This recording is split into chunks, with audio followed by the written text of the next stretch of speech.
Live. We're live on YouTube. We're live on X. We're live on Facebook. We're live on Rumble. Happy Tuesday, everyone. Welcome to a special edition of The Liz Wheeler Show. We have a very special guest joining us today. You're going to want to retweet or repost this episode or take the link and share it on your social media because it has information that we will be discussing that pertains not only to the terror attack that happened in Boulder, Colorado over the weekend, but our threat level that we will be facing, you and I, in our neighborhoods, in our cities, in our states, in our country over the course of the next few months. Journey back with me for just a moment to January 7th of 2025. That's nearly 5 months ago now. A former CIA intel analyst and targeter right here on the Liz Wheeler Show predicted that we would experience Islamist terror attacks across the United States, exactly like the terror attack that unfolded in Boulder, Colorado this weekend. But she warned it's actually even worse than that. She said the so-called lone wolf Islamist terror attacks are actually part of an Al-Qaeda strategy to distract the public and, more importantly, to distract law enforcement from an even larger looming terror plot that they are planning to commit against the United States. Here was the prediction back in January. This is a concerted effort. So let me I guess jump ahead just a second and then we can keep untangling this. If we are sitting here in the United States in a situation where there are 1,000 radical Islamist sleeper cells in the United States, what are they waiting for? Are they waiting for some word before they wage their attack? Yeah, so what we explain is the fact that there's going to be a number of these, as you call them, lone wolf attacks, right? Over the course of whatever time Al Qaeda chose and whatever deal they made with the Islamic State Khorasan province. And the point of that is to shift law enforcement focus onto lone wolves. As you know, that actually takes up a lot of resources, right? You got to look for maybe someone radicalized. It's very difficult. But then you don't spend any time looking into the big plot that Al Qaeda has planned. So it's a very interesting thing. And this is what we are facing today. Sarah Adams, CIA analyst and targeter, will be joining us on the show to talk about the threat that we're facing in the United States and what we need to do about it, especially given the context of government abuse when it comes to the security state and the excuse that they gave us post 9/11, usurping our freedoms, acting as a big brother, even targeting us, United States citizens, in the name of, quote, keeping us safe. Today's episode is sponsored by Crowd Health. Health insurance is the worst. My husband and I quit our health insurance last November because it was confusing. It was too expensive. It was super frustrating. And what we wanted to be covered, the actual health care that we need, wasn't covered by our health insurance. And this is not isolated to us. Claim denials are becoming more and more common. You know this. You've probably experienced it. 1 in 5 Obamacare claims are now denied. It's unacceptable. It's why Crowd Health is so amazing. We switched, not just me, not just my husband, our entire family switched to Crowd Health. It's not health insurance. It is a better way to pay for healthcare through crowdfunding. Here's how it works. It's pretty simple. You sign up, you join the crowd, which is a group of people like you and like me. Then you have a medical expense come up. You submit that medical expense through their app and it gets funded by the crowd. Hence why it's called crowdfunding. And you're good to go. You can compare the prices of this program to your standard health insurance. Think about how much you pay in premiums every month. And now think about what you would pay with Crowd Health. Just $175 a month for an individual or $575 for a family of 4 or more. And you get access to a community of people who are willing to help you out in the event of an emergency. It also means access to telemedicine visits, discounted prescriptions, and so much more. And that is all without doctors' networks getting in the way. And of course, you'll join the crowd, a group of members just like you and like me who want to help pay for each other's unexpected medical events. Let Crowd Health help with your healthcare needs. Get started today for just $99 per month for your first 3 months. Go to joincrowdhealth.com and use promo code Liz. Crowd Health is not insurance. I like to call it assurance. Learn more at joincrowdhealth.com. That's joincrowdhealth.com, promo code Liz. All right, Sarah Adams, former CIA intelligence analyst and targeter, joins the show.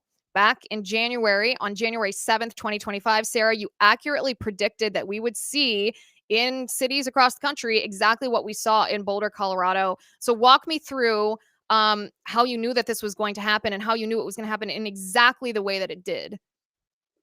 Well, it's interesting. There's kind of like two phases. This really comes out, what we saw in Boulder is kind of this radicalization, right, around the pro Hamas propaganda. And that's concerning in its own way.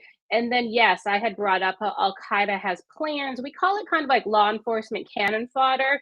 It's to get law enforcement to go down rabbit holes and waste their time on low hanging fruit so they don't get like the big 9/11 style attack coming. So we're going to see a lot of this. In this case, in Boulder, he obviously was lacking some of the key training we have been seeing, right, in the Al Qaeda and ISIS terrorists. So I don't really put him in that category, but he's inspired by the events around Mm. Israel, of course.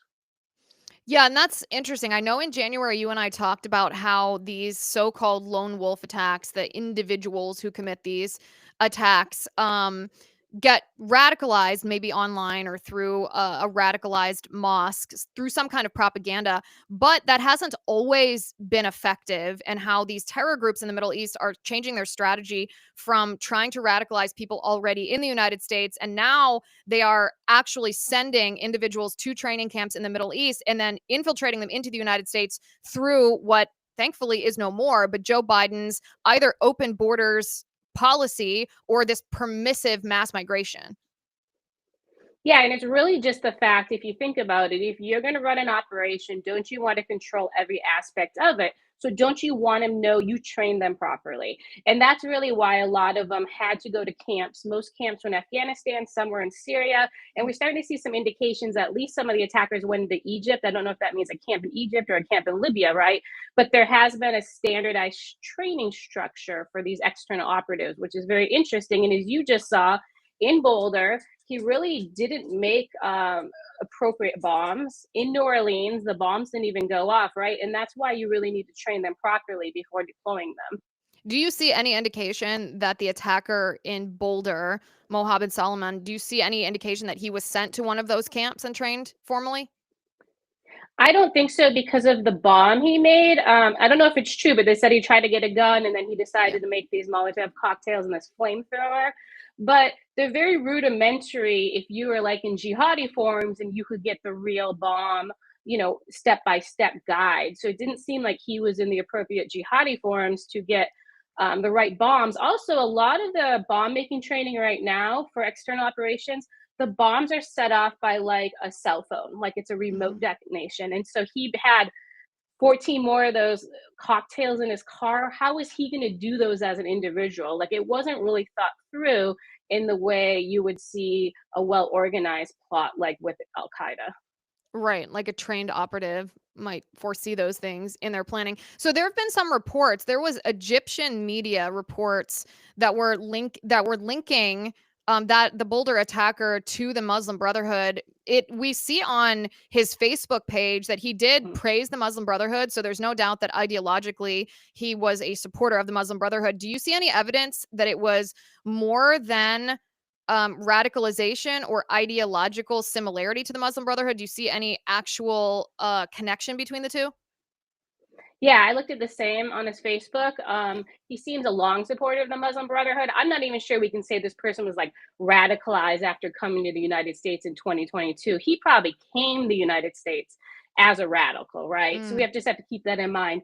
The Muslim Brotherhood, as you know, is extremely prevalent in Egypt. That's kind of their base, right? A lot of people in the region have that point of view, and it's really something we should be looking for when we vet people to come to the United States because we don't want to bring in people with that point of view. The Muslim Brotherhood is kind of the social fabric of all these terrorist groups, right? They're kind of like the PR firm, right? They're like you, the person who does the broadcasting for them, the public face, the political face, right? So they don't seem so mean and dangerous. And it's easier to let the Muslim Brotherhood in with their money, their charities, right? And that's unfortunately how they influence societies and how we give them a pass. yeah, and we're going to get to this a little bit later in the show. One of their top recruiters actually lives or is at least residing currently in the United States New in New York. York while broadcasting radical Islamist jihadist deadly propaganda. And it's weird to me, Sarah, that we would allow that to happen. I don't quite understand why the Muslim Brotherhood hasn't been designated a terror organization, or why someone who is not a US citizen and who has ties to the Muslim Brotherhood is allowed to live in New York broadcasting this propaganda that leads to radicalization of terrorists like the Boulder attacker. Yeah, I mean, it's really sadly money. So the Muslim Brotherhood invests a lot of money into our political parties, and that's what's always prevented them from being designated as a terrorist organization. So you'll hear it every year or so. You know, someone in Congress will say it, and then they'll get a lot of pushback from everybody who's kind of Mhm. bringing in funds from them, unfortunately. Is that both parties, Republican and Democrat?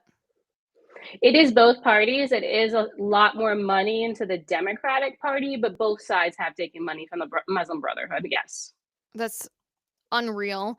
Perhaps we should do an expose on exactly who's receiving money and how much money, because that should be a deal breaker for any. I mean, I'm sure every single person watching the show, regardless of your political affiliation, has to be against that, unless you are quite literally pro-terrorist. So, Director of National Intelligence Tulsi Gabbard says that there are at least 600 such lone wolf terrorists, these jihadis who have ties to Islamic terror groups. This is her on video talking about this. I'd like to highlight just 3 of the areas where we are helping to support your leadership and your work in making America safe again and bringing about these changes. First of all, because of your designation of cartels as foreign terrorist organizations, I took immediate action with our National Counterterrorism Center to prioritize their focus on those terrorists and gang members who are trying to enter our country through legal or illegal means, and to seek out those who already are here in our country because of the Biden administration's 4 years of open borders. We've been working very closely with your great Attorney General's team at the DEA to get these known cartels into our systems, to be able to stop them at the border, and turning over names to Department of Homeland Security and the FBI to be able to find those who are already here in our country. Just the other day, we found 700 alien terrorists who have ties to MS-13, Tren de Aragua, and the Sinaloa cartel. Just yesterday, our NCTC identified almost 600 individuals with ties to other terrorists who came through our borders illegally, claimed asylum, and under the Biden administration were paroled here within our borders. So that's us, even setting aside the 700 aliens who are associated with MS-13 or Tren de Aragua. That's 600 who have ties to radical Islamist terror groups. That, I mean, where are these people? Do we have any idea? Yeah, we got a little more from Joe Kent when he was in his confirmation hearing. Those 600, it sounds like, came in through an ISIS pipeline, and that's why they're able to designate them under ISIS. Well, the problem first is the US numbers are very small. That's only one pipeline. So, according to ISIS, they have 2,500 terrorists in the United States on an illegal status. So that means that's not their members who are US citizens, green card holders, or US visa holders, meaning they have over 3,000 in the Like United the States, the right? getaways who came through the border and were never caught? Yes, exactly. So they say 2,500 of those are ISIS. And then she's saying they have 600 of them. So even if they find those 600, they're already missing about 2,000 of them. So we have a problem. Also, Joe Kent, when he testified, said there's another 1,400 on top of that 600 they have identified who are Afghan with links to terrorism. So completely separate. A lot of the ISIS guys are from the stands, right? The old Russian republics. Iraq and Syria is most of their backgrounds. And what are they waiting for? We talked about this a little bit in January.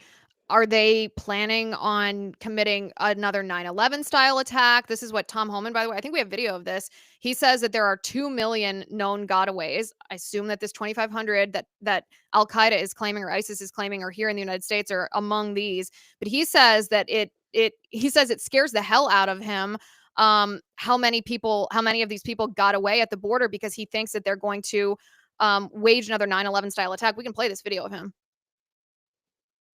I have annoyingly asked you the question over and over again. When you have known terrorists and murderers and rapists and cartel members and gang members in the country, and you have them, 12 million, 15 million, 20 million, nobody knows the actual number.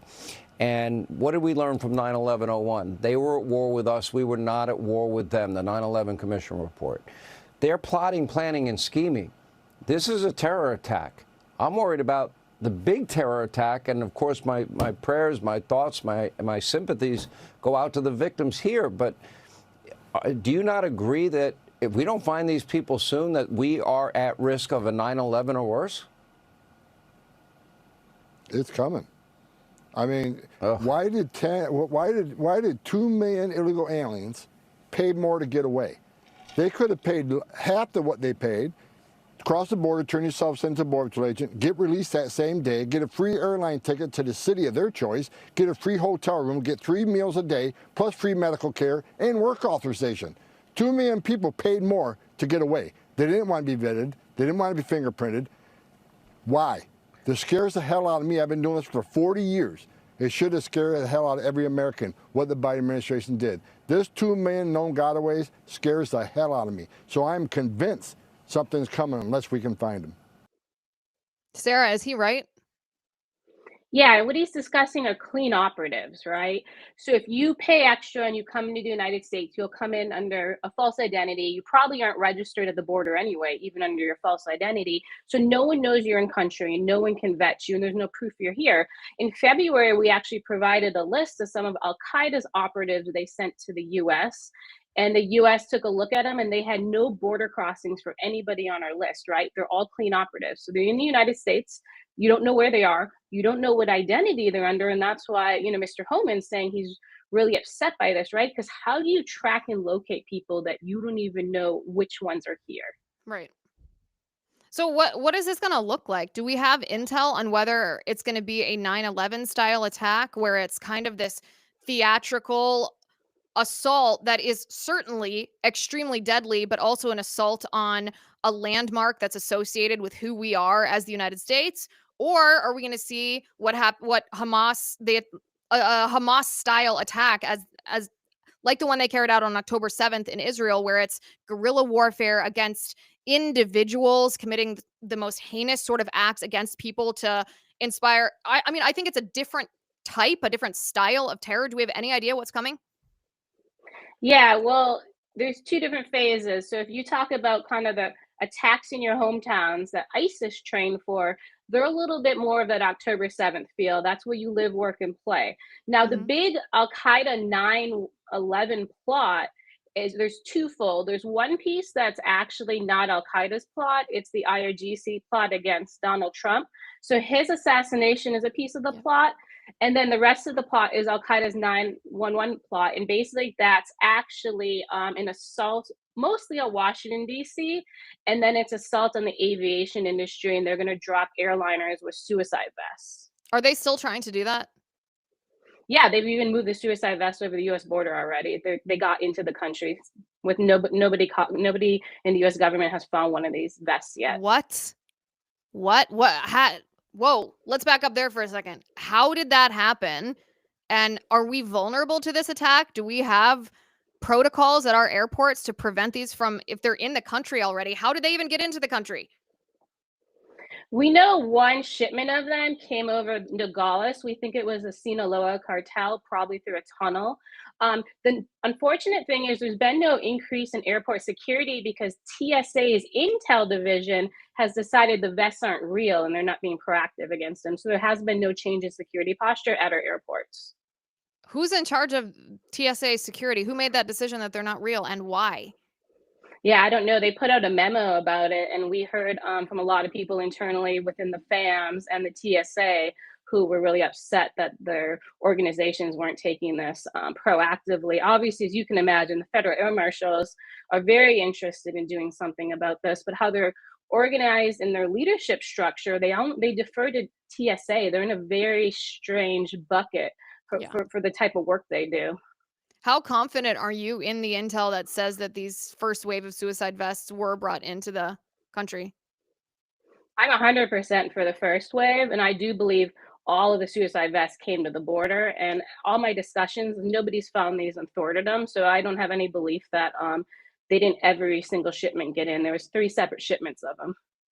So what would they do when they brought him in the country? Do they give him to people like Mohamed Soliman, who's radicalized here? Or are these going to the operatives that are off the books, the ones that the the 2,500 who paid more so that they aren't registered as illegals and given parole here, but we just have no idea who they are? Like, where do these go? Yeah, they basically have these groupings of commanders who control different parts of the plots, right? So there's a group of commanders control the aviation plot. So they're the ones responsible for the vests, for example. And they came from abroad. They're well trained. They're clean operatives. There's no we took a few of them that were from Libya, and they had no drug in their country. They had like they're not on a terrorist watch list in their own country. So of course then they're not on one here, right? Because if the US government asks, they're clean operatives. So they did a really good job of picking people that aren't on our radar. So yeah, the commanders that were sent here are in charge of those type of things. So no, it's not going to be kind of a lunatic who hasn't been trained properly. These are well trained operatives who are patient, right? Who can operate in the West, who speak fluent English, right? Who can live in our communities just fine and not raise alarm. This is terrifying. I mean, what's the mechanism of the vest, and why is the current TSA security, is it not enough? Could it not detect these vests? Sure. The main thing about the vest is very simple. It goes through the magnetometer, right? So if you're in an airport with a millimeter wave scanner, the suicide bomber won't walk through it. So they're likely going to start at airports without millimeter wave scanners. We have at least over 50 of those Wait, are in the those the United ones that are States. the ones that are like this, or the ones that the vests could not get through? Correct. Yeah. Okay. So like the TSA pre-check line, they can go through that. And then think about the Okay. small town airports near you who don't have the funding for the millimeter wave scanner. They Yeah. can go through that. Also, they can go through the magnetometers at federal buildings, right? So if you walk into the headquarters of the FBI and do your badging, they can blow vests there as well. Okay. So you're thinking that it would be someone who would get TSA pre-check, or that it will start from a small regional airport that doesn't have the full body scanner? Yeah, I think it's more likely to start through a smaller regional airport because they don't want the risk, as you can imagine. If you even go in the TSA pre-check line and they have a question, they'll Yeah. move you to the millimeter wave scanner. They don't even want to take the risk. Okay, and they're not detected. They can't be detected by metal detectors because they're not metal. Yeah, there's no metal in them. Basically, like the shrapnel in them is a hard plastic. The detonator is chemical, almost a little bit like the liquid bomb plot from 2006. Hmm. And what about the bomb sniffing dogs? Is there no other mechanism to detect them besides if they happen to get a pat down or something? Yeah, they wrap the bomb material in silicone so the dogs won't actually alert on them. They could have a slight change in behavior, but no, the dogs won't be able to smell the bomb because of the silicone coating. It's weird to me, as someone who travels all the time, it's weird to me that there are situations, because especially because security is always such a nightmare. You always, even if you have TSA pre, even if you have clear, it doesn't matter. You can get all the conveniences and it's still a nightmare. It's weird to me that there's not an effective protocol to stop something like a suicide vest. Like, these guys could just literally, foreign nationals, walk into an airport, and unless they happen to be put through this the big scanner, they could get away with blowing up an airplane. Yeah, I remember. We also do have just a lot of other criminals who work in the airline industry. I worked for JetBlue for 2 years. We have people doing money laundering, drug trafficking. So there's also employees you can pay who can go through the known crew member line and go through no security and bring one of these vests in as well. Wait, there are airline employees that are doing money laundering? Yes, yes. You're kidding. No, it's like a good side gig to make extra money. So how does that work?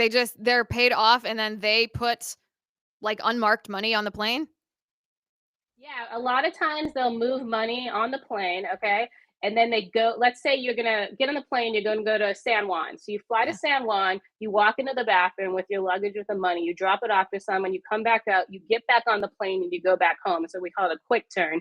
So you Yeah. just go down, drop the money and leave. You're an employee, so nobody's really paying attention to you. So it's really easy to do and you fly for free. Oh my gosh. People are so diabolical. So what exactly needs to be done then for air aviation security? I mean, the current head of the TSA his name is Ha Nguyen McNeil. who has been serving as the acting head, I guess not confirmed, after David Pekoske was removed in January of 2025, I assume by the incoming Trump administration, quite obviously. What needs to change in order to mitigate the threat of these semi-undetectable suicide vests? Yeah, I mean, I think for the most part, you have to put as many people as you can through these millimeter wave scanners. If you're at airports that don't have them, you can buy like mobile units and use those. Another thing is, you know, if you can get people to take off as much as possible, right? You can't put these, for example, if you have it like sewn into your clothing, you can't put it through where you put your luggage. You would see it, right? So Yeah. the more ways you can get people to look, thermal, you might be able to see it in thermal because there's a change in body temperature in a spot of your body. So there are technologies we can employ, even backscatter. We used to have those in the US. A lot of people complained about them. They use them in London, but What is backscatter that? is another technology. It's almost like millimeter wave scanner. It's just another technology that looks at kind of like things on your body as you're going through security and what's not normal. But in the US, they said it was against privacy and we didn't do it. Yeah. So you have it in Oh, other yeah. places like London. So that does work against this bomb as well. Well, that's the other thing is this is always a weird balance, right? Because a lot of us, Hmm. especially those of us who have been targeted by the deep state in the security state, are very wary about using fear as a justification to implement, more of the surveillance state. That's exactly what happened after 9/11. We were told, hey, if we don't pass the Patriot Act, if we don't allow the NSA to snoop on people, then we're going to be attacked again like we were on 9/11. And of course, we all know what the results of that increase in the security state was. So what is the proper way to look at this? Because I don't think that we're in a situation like we were 150 years ago when as long as you had your quite literal borders secured, you could be an isolationist, you could deter anything, any attack that was coming to your homeland. We're in a very different reality now where we have this technology, we have and not just technology like the suicide vest, but technology that radicalizes people. We have insecure borders, so these people have already infiltrated. How do you balance this when it comes to these larger policies that are ostensibly supposed to protect us or could perhaps, but are also often abused? Yeah, I mean, it's complicated. I think first we need to lean in more to technology and use it the best way we can, right? Like you can be overseas and walk through hallways who are looking through these things as you walk through them. It's not as invasive feeling, right, as it sometimes can be in the United States. And then it can kind of come as a personal front in the United States. Mhm. Another problem is I feel like if you're more honest with the public and say, these things are here for a reason, if you do your part, it'd be helpful, right? Because sometimes if we're having an issue, like if TSA is trying to force you to do a photo and you don't need to, well, Yeah. that's like wasting time, causing problems. Like, why are they wasting their time on you? There's other people they need to be focused on, right? And Mhm. some of that noise, I think, affects our security, and then they're not spending the time on people who could be a threat. So it's this balance, but we actually kind of have to work together on it, and it's complicated. And Yeah. the government really needs to advance its technologies so you're not taken to the side and like patted down because the machine blinked and it was nothing, right? I mean, I was just in Yeah. the airport a month ago. A person walked through the magnetometer 3 times before it worked, but they didn't even move them over the millimeter. A simple fix, first time moving the millimeter. So also just some of our protocols aren't really set and they're almost a little too concerned about upsetting people. And if TSA isn't doing their job well, then you need to replace them, right? I think there Yeah. is a lot of not well trained people, and then the public are interacting with that, and it's causing its own issues. Yeah, I mean, it sounds like the answer is the same answer to a lot of government overreach, and that's radical transparency. Actually, be honest with people because I think you're exactly right. As a frequent traveler, I am more often than not annoyed by TSA. I don't think they're effective. And I think they're a fairly dumb organization. Actually, I'm very annoyed by having to interact with them because I travel with my children a lot, which means I'm a mom with a diaper bag and a stroller and 2 toddlers, and they always paw through my diaper bag. And the one time I made a joke, I was like, "Do you often find bomb materials in mom's diaper bags?" They didn't even laugh. I'm just like, "It's literally wet wipes. Like, what are you doing?" Like, you see these other people that are traveling by themselves, like, profile a little bit in a not a racially profile way, but in a smart way instead of every single time I travel, giving me a pat down when I'm traveling with my 2 toddlers. Like, that kind of stuff takes people's faith away from the agency in general. But radical transparency, I'd be much more likely to be agreeable to their protocols if they were like, well, we have 2,500 ISIS terrorists and some suicide vests, and we want to make sure that we don't have any of that happen in this airport. I'd be like, scan away, bro. That would help a lot. And then being effective, actually not wasting time and not being stupid would, I think, make a pretty big difference. But I want to ask you about the profiling, because there's obviously this, every time we have an attack like what happened in New Orleans in January, or maybe that was December, and what happened in Boulder, the question comes up about the religion of Islam. We see this a lot on X. Is the religion of Islam compatible with Western civilization? Have we done a huge disservice? And when I say we, I mean the Democrats. Have they done a huge disservice? Some Republicans actually are probably in this category as well, the establishment type, in dismissing Islam and the tenets of that religion in the name of, I don't even know, it's not really wokeism, but then in the name of tolerance, in the name of religious freedom. They're afraid of being called Islamophobes. Have we done a disservice in engaging in some of this profiling that might actually stop some of these attacks before they happen? I want to ask you about that in just a second, but first I want to mention one of our sponsors for the show today. That would be Preborn. If you consider yourself pro-life, and I know a lot of you do, here is a wake-up call for you. Despite the fact that Roe v. Wade has been overturned, which still gives me great joy to say, overall, the reality is the number of abortions in our country have actually increased by nearly 1% last year. Now, what does this look like? It translates to over 100,000 additional babies' lives that have been aborted, have been lost, have been ended, totaling an estimated 1,038,100 unborn babies. Every one of these lives was precious. It's hard for me to conceptualize that number. The Ministry of Preborn is on the front lines advocating for these beautiful souls who never had the chance to grow up. Preborn's network of clinics are strategically located in the country's highest abortion areas, ready to support the women who are making decisions about their babies' futures, women who are overwhelmed, women who are often coerced by society, by the father of their child, sometimes by their friends, even their own mother, to abort their baby. Through compassionate, loving care and free ultrasounds, Preborn helps women connect with that life growing inside of them. Did you know that when women see their unborn baby on that ultrasound screen, it doubles the chance that that woman will choose life for her baby? So my question to you today is, can you help us bring life to both babies and mothers by sponsoring these ultrasounds? A single ultrasound doubles a baby's chance at life, and it costs only $28. $28 to save a life. 5 ultrasounds are $140. If you can afford that, please be a hero to these moms and babies. Every penny goes towards loving these mothers and their children well. Will you join us? Simply dial pound 250 and say the keyword baby. That's pound 250 keyword baby. I implore you to discern whether you are in a financial situation that you can contribute to life today. If you can, visit preborn.com/Liz. That's preborn.com/Liz. Okay, Sarah, some people say this is a controversial question. I don't find this to be controversial or offensive in any way. I think that we have to be able to discuss the reality of what the religion of Islam is and what it calls on devout members to do.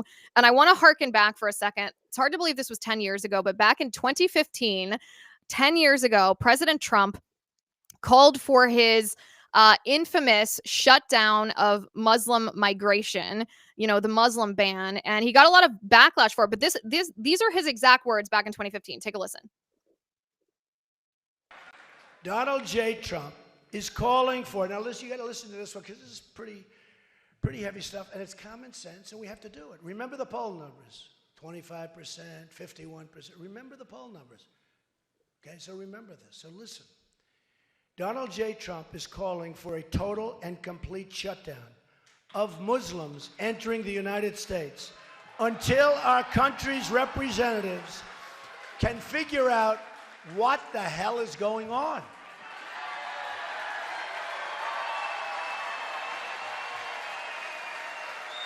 We have no choice. We have no choice.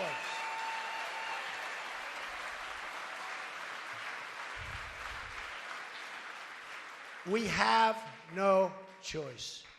According to Pew Research, among others, there is a great hatred toward Americans by large segments of the Muslim population. Most recently, a poll from Center for Security Policy released data showing 25% of those polled agreed that violence against Americans, these are people that are here, by the way, people here, 25, not 1%. By the way, 1% would be unacceptable. 1% is unacceptable. 25% of those polled agreed that violence against Americans here in the United States is justified as part, think of that, as part of the global jihad. They want to change your religion. I don't think so. I don't think so. I don't think so. Not going to happen. Okay, Sarah. So when I remember in 2015 sitting there watching that, and it was one of those moments where, of course, in the immediate aftermath, before it even finished speaking, everyone on the left and a lot of people on the right were saying he was Islamophobic, he was xenophobic, he was bigoted, he was hateful. And I thought, wait a second. He did not say something bombastic just for the sake of saying something bombastic. He backed it up with evidence that informed his decision. And it was one of those moments that my respect for Donald Trump actually increased exponentially after he said that, because he said something I'd been talking about for a long time. He said something that most Republicans were unwilling to talk about, which is the question of, is the religion of Islam inherently a violent religion, or are the terrorists that commit mass atrocities in the name of their religion a fractionalized, extreme, small percentage that misinterpret the reality of what the Muslim religion is? So there's multiple things going on. If we go back to the Muslim ban, it's really interesting, and I wish he would have explained this better. So they chose the countries in the Muslim ban because those countries could not vet their citizens, right? So for example, Libya and Syria were in the Muslim ban, right? Because they could not do background checks on their people. Syria wouldn't even give us information. Libya didn't even have social security numbers on their citizens at the time. Now, Pakistan, who has a lot more terrorists, right? Libya, like the whole population, 7 million. In Karachi alone, there's over 20 million. Pakistan was not on the Muslim ban because they gave background checks, right? They track their terrorist phones, right? They can do the work. So a lot of people don't understand that there is a science behind why those countries were chosen. You can't vet them. And that's why the last 4 years, every one of the people from Syria that we let over the border, there's no way our government could vet them. The Syrian government wasn't giving information. So they're lying to you if they vetted them, right? That's a problem. Another interesting thing happened in 2015, the San Bernardino attack. Well, I don't know if you remember, their neighbors saw them putting together what they thought was a bomb and didn't want to report it because they were afraid to be called racist. Yep. And that's a problem. So the way I like to look at it is use Al-Qaeda's own profiling, right? So obviously bin Laden had preferences of who he would choose to be attackers. He preferred Saudis, he preferred Kuwaitis. Well, now the new mastermind for the next 9/11, Saif al-Adil, who was Egyptian Special Forces, has similar preferences, right? He prefers Saudis, Kuwaitis, Egyptians, Libyans, Syrians. That's who Al-Qaeda says they prefer as their homeland attackers. You are not racist to be profiling who he thinks makes the best external operative, right? Anyone who says that is crazy. If he's saying a Saudi is the best person I can trust to blow up an airplane, well, then you're going to be profiling Saudis. And I don't care if it hurts anyone's feelings. Al-Qaeda made that decision, not us. They chose to use those individuals, those attackers, not us. And I think the sensitivity around this gets a little frustrating. Yeah. Now, when you talk about the religion, it's more complicated, as you can imagine. There's a lot of Muslims who are unfortunately under the governments of these terrorists, Afghanistan being a great example, right? Libya, there's been a lot of this, Syria for a long time, that, you know, the majority of those populations don't want terrorists in charge, but the majority of those populations want U.S. intervention and U.S. on the ground, no too, right? So you kind of have this universe that doesn't work well together. Yeah, I mean, I think the word sensitivity is a good word that you're choosing. I'm not sensitive. I would not be offended if we had a terror mastermind who was planning to use, 5'4" blonde women to blow up airliners and to go to an airport and be like, we have to do a little extra security on you, I'd be like, okay, to keep us safe. Like, I understand that. And I'm saying this as a gigantic skeptic of the security state, because I have literally been on lists targeted by the government because I have dissented from things like vaccine mandates and the Biden administration, and spoke about Hunter's laptop and spoke about the reality of what happened on January 6th. Believe me, I'm skeptical of any government program that gives them the authority to surveil you or collect information on you. And even given my position on my experience and the experience of a lot of other people, I'd still be willing, if they were radically transparent, to be like, okay, I understand profile. I don't understand the sensitivity. I think it's just a political thing. So should that be implemented at a federal level? I mean, I guess putting aside the political capital, can you imagine the backlash? It almost makes me laugh. But would that be a helpful tactic in stopping some of these suicide vests from reaching airliners, those airliners being blown up? Well, yeah, I think we can do a lot of behavioral analysis. I also think there are people in their countries who do not like the United States and we let them in over the border, right? So reviewing their visas, finding out why they're here, reviewing their social media is not profiling. Like, protecting our nation's security, right, is not some negative thing. And I don't know why so many people have made it a negative thing. Because now look at after the fact, we're looking at the Boulder attackers, and it's like, oh yeah, this is all over social media, or that horrible situation in DC. He stopped them right before he shot those two embassy employees, right? Those are patterns. If you would have been ahead of it, you could have seen some of these things happening, and there's nothing wrong with doing that. The thing I worry about now, though, is we have so little people working actual real counterterrorism, right? The Islamists, that we don't even have the bodies to do that kind of vetting or behavioral analysis, or even to go back through all of these people from the countries, just the one Saiful Adil said, that came in the United States in the last 4 years, right? We don't even have the resources, and that's a problem. They flooded us to where we can't even effectively do this. That's really scary when you think of all of our enemies almost worked together and weakened us in that way. When do you think that they would be able to successfully take down an airliner?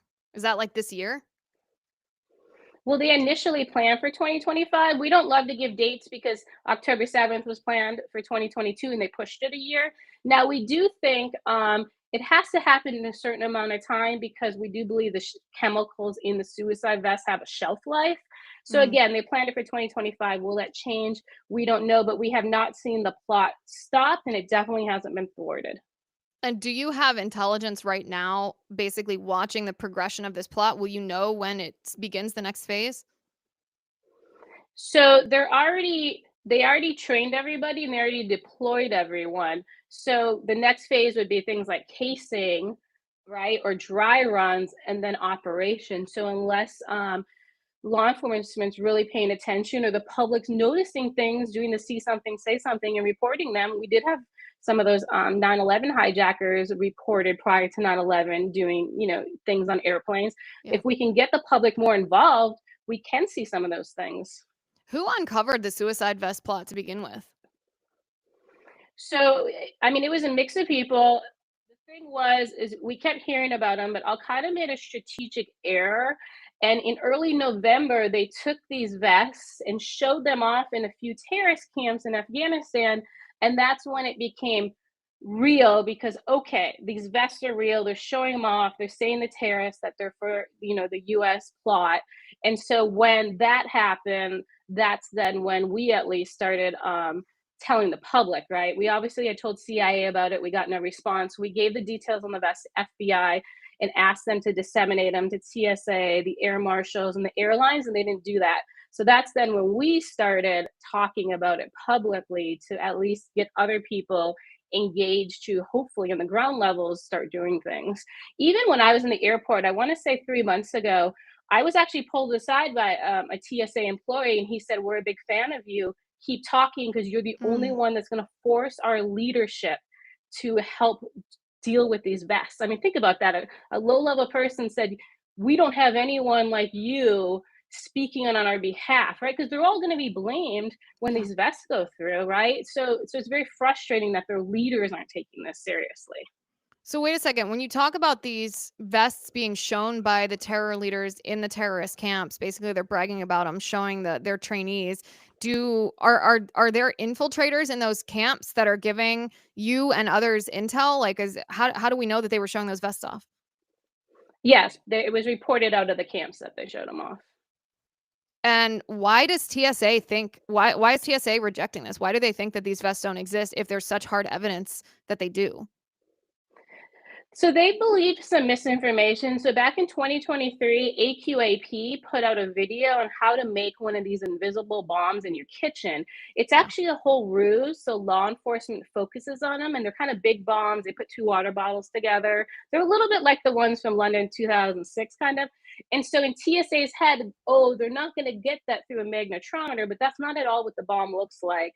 It's made in the laboratory. It's much smaller, concealed so much better than in that video, but they only had the video in their head, and without having visual confirmation, they only go off of what they know. They aren't creative enough to understand things have evolved, technology has evolved, and TSA isn't evolving with it. So there's no visual evidence from the sources inside the terrorist camps who reported on the suicide vest. There's not like a picture to show TSA. And so they're choosing the video of this clunky water bottle bomb because they can see the tangible evidence and ignoring the intel because the intel on the suicide vest because it doesn't come with a photo. Yeah, and you can't even bring phones into these camps in Afghanistan, and then there's not even any kind of service anyway. But yeah, Right. they unfortunately have to see the vest, which we were hoping the vest would be found at the border. They unfortunately weren't, right? Um, we have had discussions with different people. So we talked to ATF about the vests and the size of these bombs, and they do Yeah. say the bomb can take down airliners. So they do, at least some people who have explosive experience in the US government say yes. But what Al Qaeda is saying and what the vests look like, they will work. But until you have a physical vest, it's so hard to get people to do anything. We're very bad at being proactive. Yeah. So is there a hunt going on right now, I imagine, to get your hands on one of these vests? Yeah, I mean, there's, as you can imagine, volunteers hunting the vests. I'm not going to give too many details about it. I don't think there's a very strong US government push, even though we've told the US government these vests moved in most cases and most of the time, the vests, and there's also other things like fully automatic weapons, they move through fentanyl pipelines. So we've been asking people in the government, if you do a fentanyl raid, if you take a fentanyl trafficker, search for the vests, but then ask them about it, right? Like, think about it. If you're getting arrested for fentanyl and you could provide something on Al Qaeda, that is like a gold ticket, right? It's like, Yeah. use it, bargain with these people. There are people in the fentanyl pipelines who know about these vests. Like, be proactive about it. And what's the government's response when you suggest that? I mean, in one case, I did flag one person that was detained by DHS that I do believe moved the vest. I don't know that what ended up happening, but I originally was told, yeah, they don't believe he has any ties to terrorism. I said, of course he doesn't have ties to terrorism. This is business. He got paid. He moved vests. So Like, ask him about it. it was a fentanyl trafficker that you had evidence that he was tied to also trafficking the vests, but because he wasn't tied to an Islamist terrorist group, the government discounted the connection, even though he was he was a mule essentially. Well, that was the original. He's not connected to terrorism, was what the person Yeah. was told that I told. And I said, it doesn't matter. Ask him anyway. So I'm hoping they did. But of course, if they did, it's not like they're going to pass back something classified to me, So I know. They might if you But ask we're them. trying. Yeah, we're trying. So the more people who know this, the more times they can ask these type of people and pull up this information. Because at the end of the day, think about it. You're a fentanyl trafficker. You're not going to like put your neck on the line for Al Qaeda. You're just No, not. in fact, it's a good plea deal opportunity. Mhm. If you are, in fact, talking to a Fed, it probably means that your fentanyl trafficking business has been busted, in which case you're facing a lot of prison time. You should turn on the Mhm. terrorists because you know they're not going to do anything to you, you infidel, just because you help them with their plot. Do we have any idea of the location? Meaning, like, if you're talking about a fentanyl pipeline, is this mostly along our southern border? Have they been disseminated to different states along some of these fentanyl trails? And if so, where? So we don't know exactly if it was Al's southern border because they did talk about the northern border fentanyl pipelines too.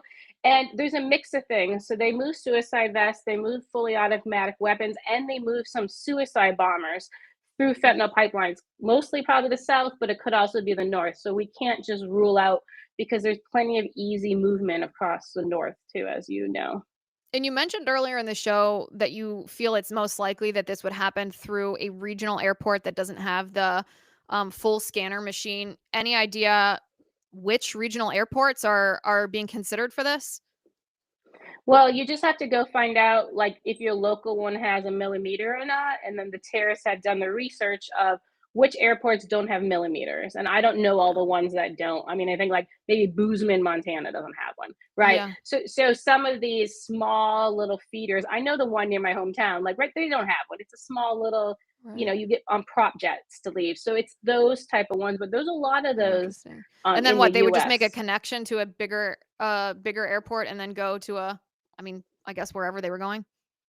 Yeah, well, it's even like the underwear bomber, right? So he went through Amsterdam to come to the United States to then do, the bombing that was a failure because he kind of like wet his pants. But yeah, but remember that was 2009. So the underwear bomber trains in Yemen. He wears the underwear bomb on the plane, so he goes through security in Yemen, goes home to Africa, stays a few months. He leaves Africa, goes through security again with the underwear bomb, goes to Amsterdam. They make him go through security again. He goes through with the underwear bomb and then gets to Detroit. That was in 2009. Think of how much they've advanced that same bomb since then. And nobody is like being honest that it worked in 2009. Why is it not going to work in 2025? Yeah. So if you're sitting in a room with President Trump, Vice President J.D. Vance, DNI Tulsi Gabbard, FBI Director Kash Patel, his deputy Dan Bongino, Attorney General Pam Bondi, the whole national security apparatus, Secretary of State Marco Rubio, and you have 5 minutes to brief them on this situation and then recommend things that they do immediately to prevent this plot, which was at least originally scheduled to take down an airliner in 2025, to stop this plot. What do you say to them? Yeah, well, first, as you know, if you go after masterminds, it's the easiest and fastest way to thwart a plot. So I would give them a couple locations to bomb immediately inside of Afghanistan. And then I would tell them they need to come up with some innovative approach in the airports to start scanning for these. Like I said, I like thermal just because it's not as invasive. You could maybe do it before people start going into security lines. You put more people, like you said, profile. More people have to go through magnetometers. You put these mobile magnetometers at these small airports. I mean, the millimeter wave scanners, right? Like we can increase these things. We have the funding, right? Let's make Al Qaeda realize we're not a soft target, right? Like once you start hardening things, they might have to even cancel the plot, right? If all the places they're going to get on now have millimeter wave scanners, you put them in a tough spot. If we start getting some of these vests, right, you put Al Qaeda in a tough spot because now the vests have been confiscated and they can't use them. So every little thing we thwart helps. So yeah, but I would bomb Afghanistan tomorrow. And getting your hands on a vest, is that all it would take to render them useless? Because that would give the US intel enough to stop them? I think that the vest would help to force the government to do something because you then can't say they don't exist. And you can see the technology in them. You can prove how it goes through the magnetometer. It's fine. How it detonates with the chemicals. I mean, it's done very well. The really interesting part is it's actually one of the terrorists over the vest. His name is Yazid Sufat. So he was involved in making some of the bombs for the Cole bombing. He trained a couple of the 9/11 hijackers. He did 30 years ago. I don't know if you remember, there was a huge airline plot called Bojinka. It only got thwarted because Ramzi Youssef had like an electrical fire in his apartment, but Yazid made the bombs for that. This is the terrorist in Afghanistan over the suicide vest, and it's frustrating for me for the U.S. government to say this isn't a viable threat when he was involved in cold 9/11 in Bojinka. Like, what universe are you living in? Do we know where he is? Yeah, he's mostly in Nangarhar province, Afghanistan, and he spends a lot of time in Tora Bora. That's where a lot of the chemical labs are. So we could easily, in a very targeted, limited way, get him, and it would thwart a lot of these problems. Yes, but the US government's narrative is there's no Al Qaeda right now in Afghanistan. And until you defeat that narrative, they're not going to do any operations against Al Qaeda. I mean, listen, no one is against forever wars more than I am. I was talking to my producer about it before the show because I said, listen, I am not an isolationist in the sense that I don't think we should wait until our homeland is attacked and just act defensively. I'm against forever wars because they don't state a goal and they don't state a plan for how to achieve that victory. And then they tie themselves up in woke rules of engagement because they want it to be a fair fight instead of just going in, using superior firepower, getting the job done, and getting out. That's the kind of military action that I'm in favor of. If there is a terrorist plotting to down a jetliner in the United States and we know where he is, for goodness sakes, go and kill him.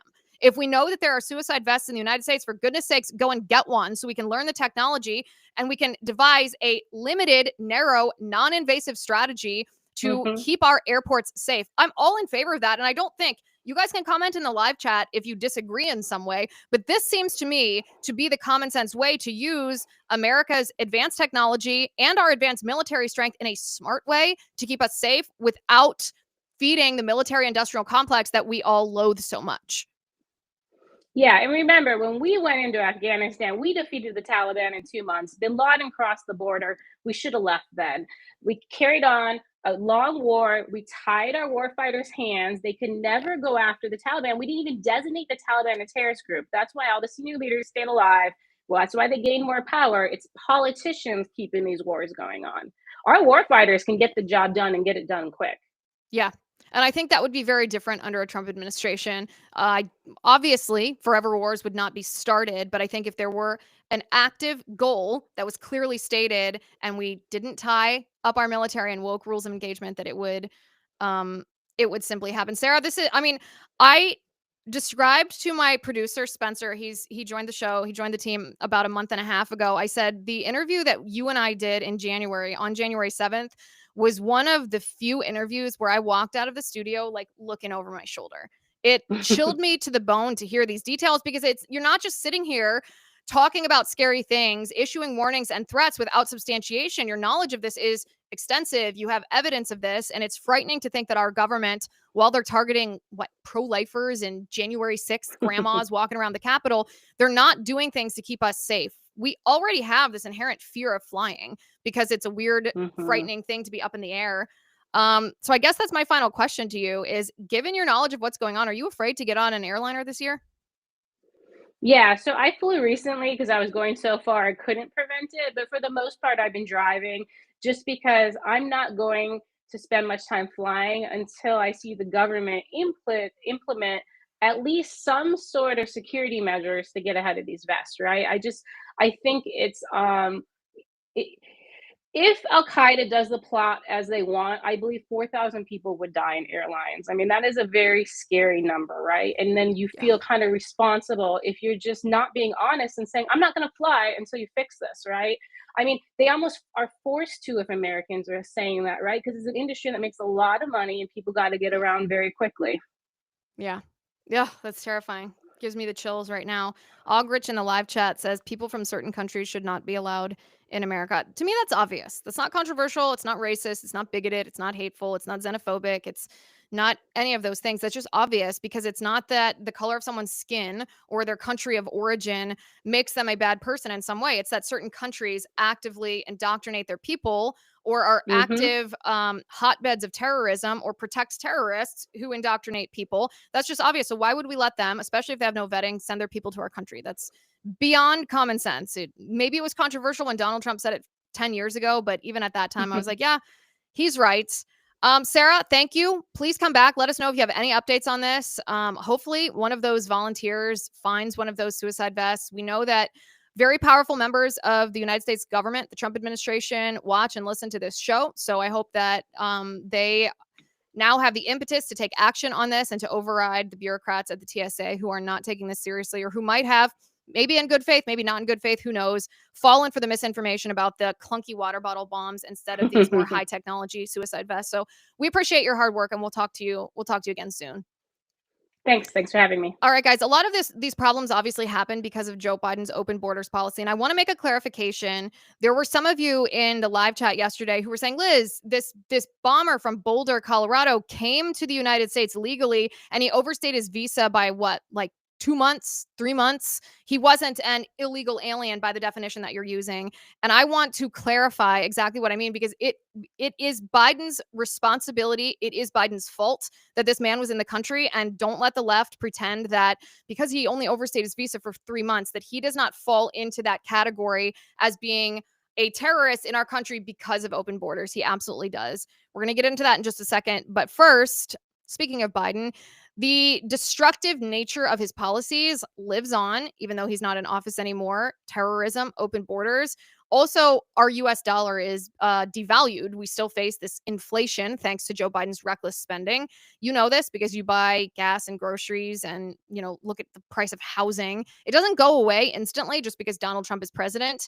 It's also a wake-up call for us because it's the way that controlling politicians, whether those in the Democrat Party, some even in the Republican Party, certainly globalist politicians, it's their strategy to control us is to use our money to control us. They want us to be shifted into a digital dollar so that they can tell us what we have to spend our money on, or penalize us, prevent us from spending money on certain things, or penalize us for things we do or say or the way that we live our lives.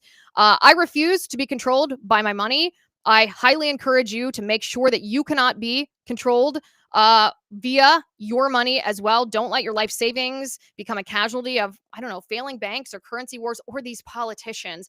Now is the time to call the only precious metal dealer that I trust, American Hartford Gold. They'll show you how to take your savings and retirement accounts, protect them by diversifying your wealth portfolio into physical gold and silver. Politicians can't touch that. American Hartford Gold supports content like this because we are committed to bringing you the truth. So if you tell them that I sent you, they'll give you up to $15,000 of free silver on your first order. Call them right now. You can click the link in the description of this episode, or you can call 866-996-5172.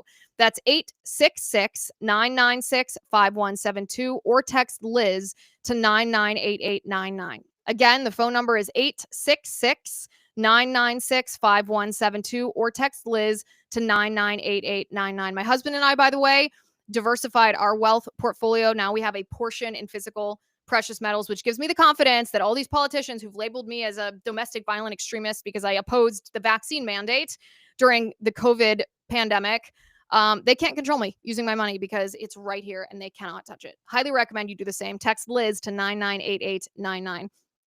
Okay, some of you in the live chat yesterday were like, Liz, this Boulder terrorist, Mohamed Sabry, was on a visa and he overstayed his visa by 2 or 3 months. That's not the same as an illegal alien crossing our border and being here for years, not being detected. And I want to be very clear about what Biden's immigration policies did.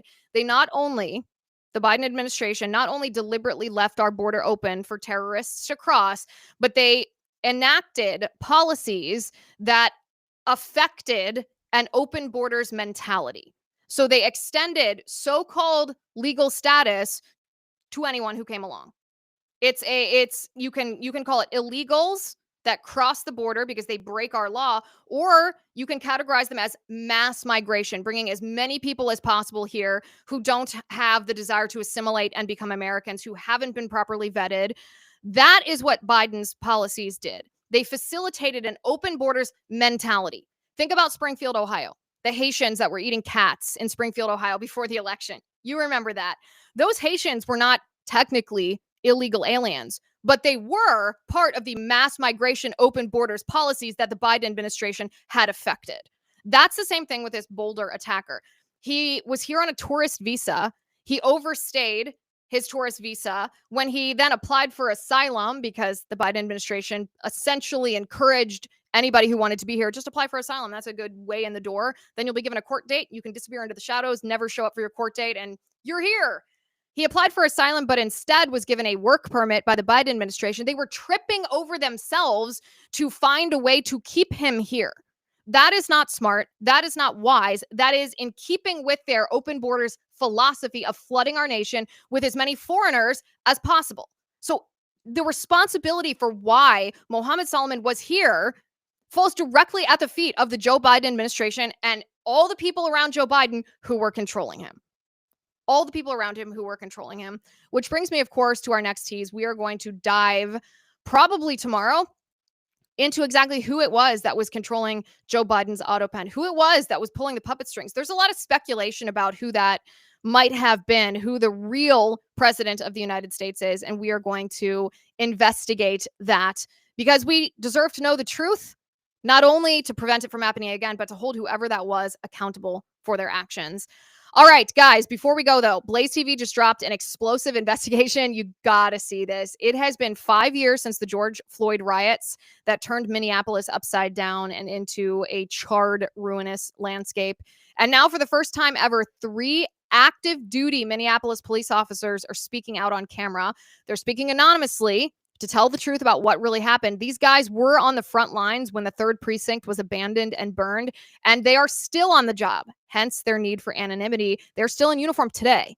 And what they reveal about Derek Chauvin, Governor Tim Walz, and the breakdown of law and order in that city is absolutely jaw-dropping. They say that Derek Chauvin was railroaded, that Tim Walz completely failed them, and that they are risking their lives every day in a city that's turned its back on them. Here's the deal. You can watch the first 10 minutes for free right now on YouTube. Just search Blaze TV Minneapolis. But to see the full unfiltered investigation, you've got to be a Blaze TV subscriber. So head over to blazetv.com/Liz.